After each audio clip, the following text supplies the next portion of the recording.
ప్రాజెక్టులని ఇంకా సాధించవలసింది ఇంకా చాలా ఉన్నాయి. 10 లక్షలు అయితే నేషనల్ యావరేజ్కి వస్తాం. ఇంకా అంతే, ఇంకా చాలా ఉన్నది మహబూబ్ నగర్కు చేయాలంటే. ముఖ్యంగా మహబూబ్ నగర్ ప్రాజెక్ట్ అనగానే మన రాఘవాచార్య చెప్తారు అప్పటి మనకు జరిగిన అన్యాయం. కానీ నేను ఒకటి చెప్పదలుచుకున్నది ఏంటంటే, వర్తమానంలో మహబూబ్ నగర్ ప్రాజెక్టులు జరిగింది కల్వకుర్తి, నెట్టంపాడు ఈ ప్రాజెక్టులు ఒరిజినల్గా డిజైన్ ఫర్ 2.5 లక్షలు 2 లక్షలు అనుకున్నారు. కానీ చంద్రబాబు నాయుడు పీరియడ్లో ఏం చేశారంటే కల్వకుర్తిని 50,000కు కుదించడం జరిగింది.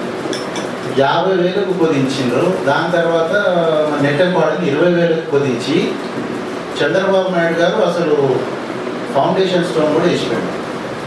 ఇది మన నెల్లూరు దగ్గర 50,000. కానీ మరి మన నాయకులు 2.5 లక్షల నుంచి 50,000 ఎట్లా ఒక సీఎంతో ఫౌండేషన్ స్టోన్ వేయించుకున్నారో నాకు అర్థం కాదు. వీళ్ళకి కావాల్సింది ఏం లేదు, ఎన్నికల ముందు ఫౌండేషన్ స్టోను, ఇంకా టెండరు, దానికి సంబంధించిన తదితర అంశాలు ఉంటాయి కదా. ఇక టెండర్ తర్వాత వాటి మీద కాన్సన్ట్రేషనే. కానీ మరి 2.5 లక్షల నుంచి 50,000 కుదించినప్పుడు మనం మహబూబ్ నగర్ నాయకులు ఎందుకు అడగలేదు? అదేవిధంగా 2 లక్షల ఎకరాలు ఉండవలసినటువంటి నెట్టంపాడు 20,000కు కుదించినప్పుడు కూడా దాని పేరేం పెట్టారంటే ఫేజ్ 1. అంతే, ఇక ఫేజ్ 1 అని పేరు పెట్టేసి ఫౌండేషన్. ఫేజ్ 1 ఏంటి, ఫేజ్ 2 ఏంటండి. మొదలు మొత్తానికి ఫౌండేషన్ అనేది ఏ బిల్డింగ్ అయినా ఫేజ్ 1 ఫేజ్ 2 ఉండదు, ఓన్లీ స్టోరీస్ ఉంటాయి అంతే. అంతేకాని కింద ఫౌండేషన్ చేసేటప్పుడు 50,000కి వేసినావు అనుకో, నువ్వు ఎక్కడి నుంచి పెడతావు మిగతా తర్వాత. కాబట్టి చాలా కుట్ర జరిగింది. ఆ కుట్రని ఛేదించడానికి రంగన్న చాలా కష్టపడాల్సి వచ్చింది. రామకృష్ణారెడ్డి, మేమందరం. తర్వాత ఈవెన్ అక్కడ జలసాధన సమితిలు ఏది మహబూబ్ నగర్లో మొన్ననే రామచంద్రారెడ్డి గారు వారు కూడా చనిపోయింది ఇటీవలని. వారి నాయకత్వంలో, దాని తర్వాత వేరే వాళ్ళ నాయకత్వంలో జరిగేటువంటి పోరాటాలకు కూడా రంగన్న అసలు తన జేబు నుంచి 3-4 లక్షలు ఖర్చు పెట్టేసి పోరాటాలు నడిపించినటువంటి వ్యక్తి మన రంగన్న. సొంతంగా కరపత్రాలకు కానీ మీటింగ్లకు కానీ చేయండి. You are working as executive engineer and at the same time you are promoting the ఇప్పుడు సీమాంధ్ర ఉద్యమం అనుకోరాలండి. 2 వైపులు మనమే, సీఎం మనమే, ఉద్యమం మనమే. అట్లనే రంగన్న కూడా డిపార్ట్మెంట్ని వండుకుంటూ ఉద్యోగాన్ని నడిపించాడు. రామకృష్ణారెడ్డి సార్ వీళ్ళందరూ. అంటే ఆ విధంగా పోరాటం చేయడం వలన మళ్ళీ తిరిగి రెస్టోర్ చేసుకోగలిగినాం అన్నట్టు. మళ్ళీ అంటే ముఖ్యంగా ఏంటంటే మన నాయకులకు, తెలంగాణ నాయకులకి అయితే అసలు ఇంజనీర్లకు కూడా లిఫ్ట్ స్కీమ్ సక్సెస్ కావాలని చెప్పేసి ఒకటి గట్టి నమ్మకం. ఎందుకంటే మనం చూస్తున్నటువంటి ఐడీసీ నాగార్జున సాగర్ మీద కానీ ఎక్కడ కానీ ఉన్న ఐడీసీ స్కీమ్స్ అన్నీ ఫెయిల్ అవుతున్నాయి. కాబట్టి తెలంగాణలో ఎస్ఎల్బీసీ లిఫ్ట్ స్కీమ్ పనులు జరిగేటప్పుడు కూడా ఇది సక్సెస్ అవుతుందా కాదా, ఐడీసీ ఫెయిల్ అయిపోయింది, ఇంత పెద్ద పంపులు ఎక్కడ నడుస్తాయి ఏమున్నది. అప్పటి వరకు ఎస్ఎల్బీసీ పంపులు ఫంక్షనల్ కానంత వరకు ఇండియాలో maximum HP was only 2,500, 2,500 HPA పెద్ద లిఫ్ట్ స్కీమ్ అనమాట. ఆయనట్ వాజ్ 70,000 ఏది యవత్మాల్ డిస్ట్రిక్ట్ ఇన్ మహారాష్ట్ర. కాబట్టి వాళ్ళు పెద్దగా దాన్ని చూపించేది. కానీ ఎప్పుడైతే ఏఎంఆర్పి వచ్చిందో ఇది సక్సెస్ కాకూడదని చెప్పేసి మేము అక్కడ పెండారెడ్డి సాబ్ మేము ఉన్నప్పుడు సీమాంధ్ర ఇంజనీర్లు అనుకోండి, బ్యూరోక్రాట్స్ అనుకోండి, అందరు అనుకోండి, రాజకీయ నాయకులు ఫెయిల్ కావాలని చూశారన్నట్టు. ఆ ఫెయిల్ అయ్యి దాని యొక్క ఆకారాన్ని మార్చేయాలని ఎంత ప్రయత్నం చేసినా కూడా మేము పోరాటం చేసి దాన్ని సక్సెస్ చేయగలిగినాం. ఎందుకంటే వాళ్ళకు ఇది సక్సెస్ అయితే వీళ్ళు నీళ్ళు అడుగుతారు, ఇంకా గోదావరిలో అడుగుతారు లిఫ్ట్ స్కీములని, కృష్ణాలో అడుగుతారు లిఫ్ట్ స్కీములని.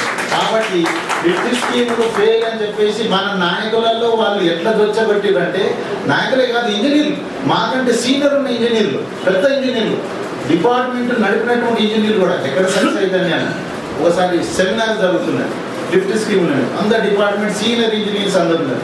ఒకటే చెప్పిన, sir we have nothing to learn from you అని. మీకు అసలు అనుభవమే లేదు, మీరు మేనేజ్ చేసుకోవాలి. మీరు మీ అనుభవం అంతా గ్రావిటీ స్కీముల మీద ఉన్నది. లిఫ్ట్ స్కీములు మీరు ఐటీసీ తప్పించి మీ దృష్టిలో ఇంకోటి ఏం లేదు. ఐటీసీ అంటే 2,000, 3,000 ఎకరాలకు బాగేది. ఆ అనుభవం మీకున్నది. కానీ ఇక్కడ ఉన్నటువంటి మేము చేస్తున్నది 1,00,000 ఎకరాలు. కాబట్టి మేము మీ నుంచి నేర్చుకునేది ఏం లేదు. ఈ విషయంలో మీరే మా నుంచి నేర్చుకోవాలి, మీ యొక్క మైండ్ సెట్ మార్చుకోవాలి మీరు అని చెప్పి ఉస్మాన్ యూనివర్సిటీలో ఒక సెమినార్ జరిగితే చెప్పిన. అప్పటి నుంచి ఎవరే కానీ తెలంగాణలో తెలంగాణకు 1 కోటి ఎకరాల మాగాణం చేయాలంటే లిఫ్ట్ స్కీమ్ తప్పించి ఇంకో గత్యంతరం లేదు. ఎవరే కానీ లిఫ్ట్ స్కీములు వ్యతిరేకంగా మాట్లాడితే వాడు తెలంగాణ ద్రోహి అని చెప్పేసి డిక్లేర్ చేసిన అన్నారు. లిఫ్ట్ స్కీములు వయబిలిటీ మనం దాన్ని చేసుకునేటట్టుగా చేసుకోవాలి. అంతేకాని లిఫ్ట్ స్కీములు పనిచేయవు అనేది ఏదైతే ఉన్నదో తెలంగాణలో నాయకులలో ఇంజనీర్లలో పాతకపోయినటువంటి దాన్ని బయటికి తీసి ఏ మార్గం అనేది ఒక బుల్లెట్ లెక్క వచ్చేసి దాన్ని అన్నింటినీ బస్ట్ చేసేసింది. దాని తర్వాతనే మన మహబూబ్ నగర్ యొక్క నాయకులందరూ ఏ మార్గకి రావడానికి రంగన్న రామకృష్ణ చాలా కష్టపడాల్సి వచ్చింది. నాగం జనార్దన్ రెడ్డి సక్సెస్ కాదు ఏం కాదు మీరు దాన్ని పడుతూ పిచ్చోళ్ళు అదే మా ఒక్కసారి వచ్చి ప్రాజెక్ట్ చూడండి మహబూబ్ నగర్ నాయకులందరూ తీసుకొని వచ్చి అప్పుడు మీరు దీని గురించి పోరాటం చేస్తారంటే రాదే వేస్ట్ అయింది. ఎట్లో బతిలాడి చేసి అందరిని పట్టుకొచ్చింది. 3 స్టేజ్లలో పట్టుకొచ్చింది. అంటే 3 గ్రూపులు ఉన్నాయి అక్కడ. ఒక మొత్తం నాగం జనార్దన్ రెడ్డి కూడా అందరు ఎమ్మెల్యేలు ఆయన గ్రూపులు అందరూ వచ్చేసి ఏఎంఆర్పిలో అక్కంపల్లి రిజర్వాయర్ మీద అన్న మాట ఏంటంటే ఇది ఒక్క పంపు ఇన్ని 1000 ఎకరాలకు ఇరిగేట్ చేసేటువంటి పంపు నీళ్లు చూసిన తర్వాత నాకు ఇప్పటి వరకు లిఫ్ట్ స్కీమ్లు ఉన్నటువంటి అనుమానాలన్నీ పటాపంచలు అయిపోయినాయి.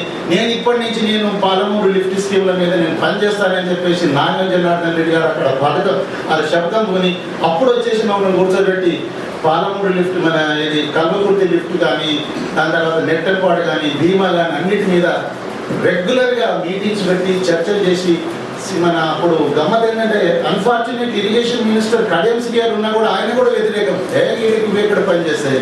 అది శర్మ సెక్రటరీ అయినా కూడా ఒక సెమినార్ పెట్టించి ఈయనే ప్రజెంట్ చేసి పవర్ ఆఫ్ ప్రజెంటేషన్ సీఎం మేము ఇచ్చినటువంటి సమాచారంతో. ఆ విధంగా నాగం జనార్దన్ రెడ్డి రియల్లీ ఆయన చాలా కష్టపడాల్సి వచ్చింది. Face CM and his colleagues also. అయినా కూడా ఇది ఎక్కడి నుంచి సమాచారం అంటే ఇది మేము ఉస్మాన్ యూనివర్సిటీలో పాతగా ఉన్నటువంటి సమాచారం ఉర్దూ నుంచి మేము తెలుగు ట్రాన్స్లేట్ చేసినాం.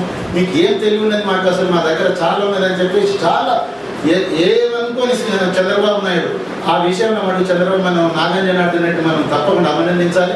వారు ముందుకు పడి చేసినందుకు ఈరోజు కల్వకుర్తి స్కీమ్ ముందుకు వచ్చింది, మిగతా ఆయన వచ్చింది. అదేవిధంగా సీతా దయాకర్ రెడ్డి గారు వాళ్ళ గ్రూప్ వేసుకుని వాళ్ళు వచ్చింది.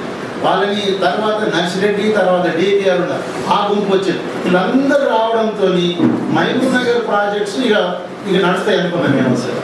దాని తర్వాత అప్పుడు మళ్ళీ రివైవ్ చేసేసి అన్ని అడ్మినిస్ట్రేటివ్ అప్రూవల్స్ అన్ని తీసుకొని ఇక ఈలోగా జలయజ్ఞం రావడం, ఆ జలయజ్ఞంతో అన్నింటిలో కంప్లీట్ కావడం జరిగింది. అయితే చిన్న చిన్న కనెక్టివిటీ లేకపోవడం వల్ల ఇప్పుడు వరకు మనం వాడుకోలేకపోతున్నాం. అదే రామకృష్ణ సార్ చెప్పారు.